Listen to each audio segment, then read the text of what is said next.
Hello, I'm the Dimmet, and welcome to my vlog during the election of 2008. I was watching CNN, and I was looking at the newspaper, and there's a story in the paper that I thought I would share with you today. It involves Cindy MCCain and a comment that she made. I'll try to find it for you here. It's right in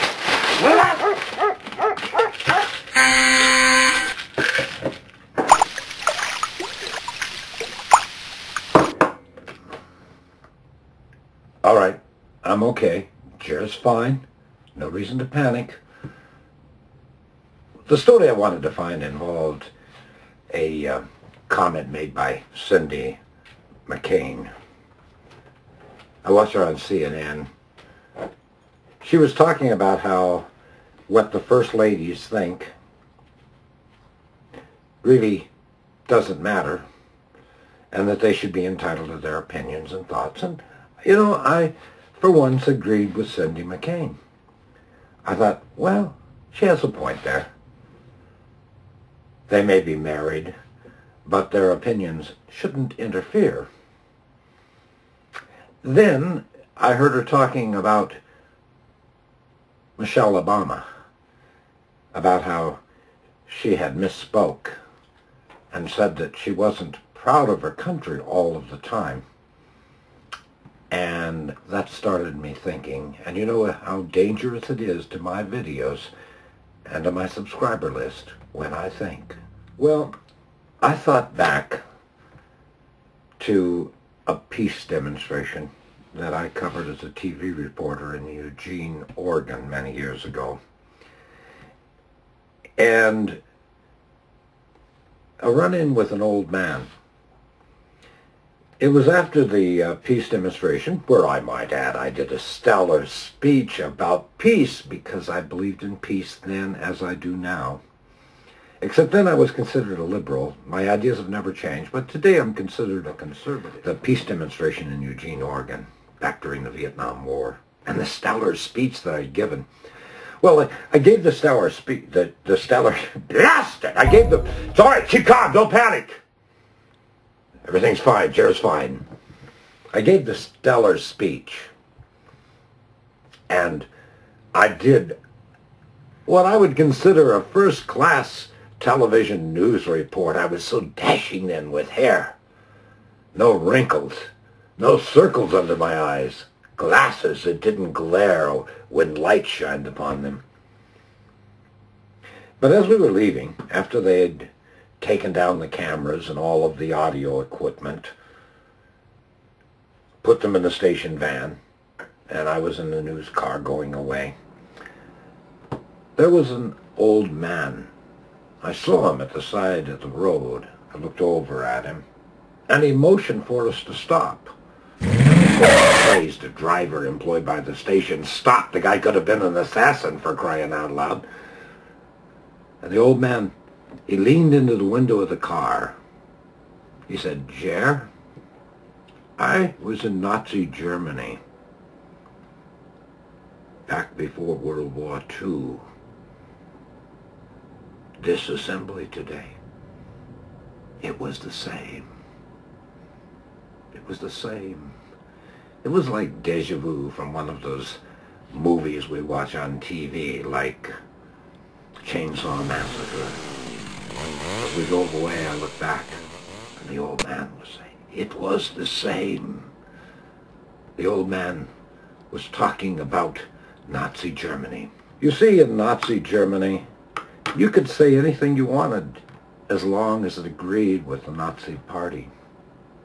And I was thinking when I listened to Cindy MCCain talking about how she has always been proud of her country. And I thought, Jer, have you always been proud of your country? You know, I have not been. Not always proud of my country. I love the principles on which this country was founded. And I cherish its Constitution. And I love the people that are here. Yet, my country's done things that I cannot be proud of. And I have to wonder how Cindy MCCain could possibly be proud of things like Katrina, the way our government handled that. Was she proud of that? I'm not proud of that. What about the Marine? I saw this on television just this past month. Standing, holding a little puppy dog that may not have been much more than 3 weeks old. And he held it up close to his face. And a little puppy was licking, like puppies do, trying to kiss, trying to reach out to the Marine. And you know what that damn Marine did? He tossed the puppy over a cliff to its death. I am sure not proud of that. How can you be proud of your Marine Corps, of your soldiers, when they do those kind of things? The president believes that torture is all right. Torture stands against everything our country stands for. Torture is un-American. I wasn't proud when my country was told by the UN, wait, cool your jets. And we said, well, damn well do what we want. Wasn't proud of that. I'm really not proud of the way we've treated the prisoners in those concentration camps, posing with them as they're nude. I'm not proud of that. You know, I could go on with things I'm not proud of. So I have to question Cindy MCCain's statement about Michelle Obama and her saying that she was very proud. Never as proud. See, in Nazi Germany, you didn't have this issue of freedom of speech. Now, I know you've been rich, Cindy MCCain. She looks a little like Tammy Faye Baker, but very thin. Tammy's gone now, so I shouldn't be making that analogy. All of the makeup, the plastic stuff, the phoniness. But I don't want to go there. That's a cheap shot. So take that back. You run the video back and fast forward over that part of it.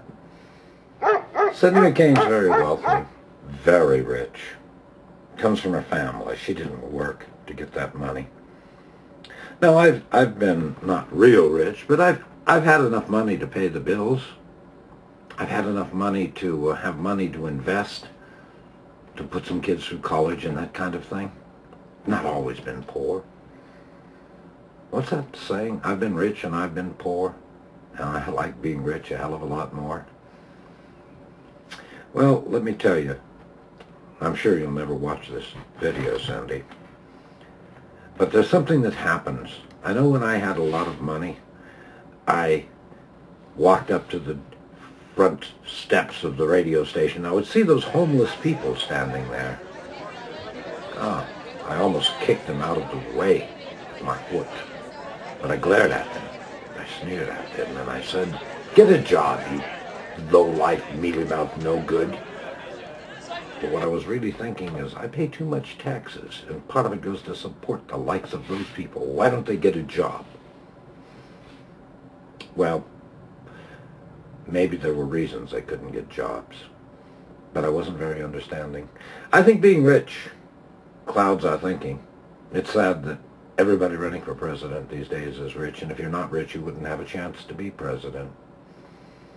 But I think we should give serious thought for attacking somebody simply because their thoughts might be different than ours. Because that's more akin of Nazi Germany than it is of the United States of America, where we have freedom of speech. Bear in mind, anywhere on this planet, any country, you have freedom of speech. The problem is what happens after you speak. There's where the problem is, if you will excuse me. Initiating shutdown sequence.